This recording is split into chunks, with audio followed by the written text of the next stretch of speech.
dengan lafaz Bismillahirrahmanirrahim, saya Datuk Dr. Syarul Nizam bin Yunus merasmikan majlis pembukaan kejohanan olahraga Sekolah Kebangsaan Kota tahun 2025.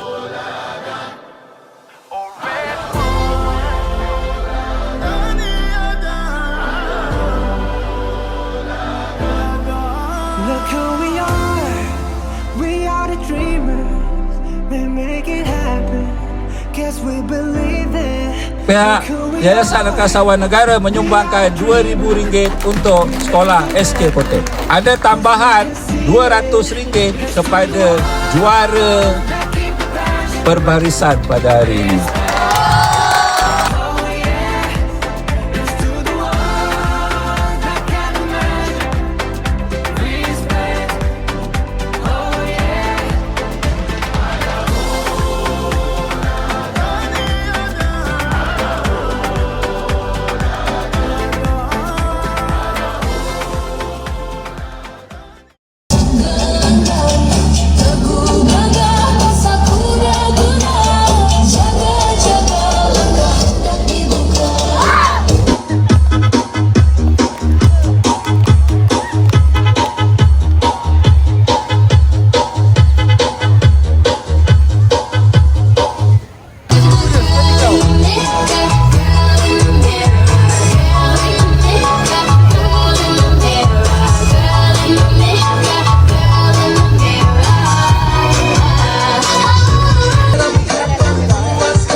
Sedia?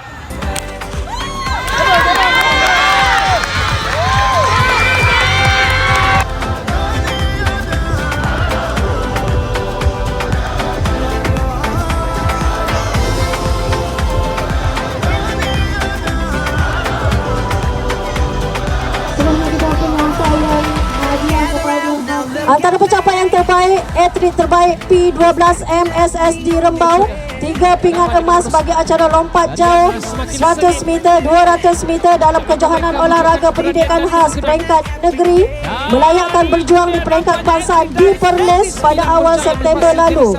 Sejarah tercipta pingat emas berjaya dibawa pulang ke Rembau. Buat kali pertama dalam sejarah olahraga, murid ini telah membawa 3 pingat kejohanan olahraga pendidikan khas peringkat kebangsaan tahun 2025. Emas 200 meter P12, perak lompat jauh P12, gangsa 100 meter P12. Pencapaian ini telah melayakkan beliau dinobatkan sebagai tokoh sukan Sekolah Kebangsaan Kota tahun 2025. Dipersilakan Adik Natasha Elisha binti Mawar Azhar ke pentas utama.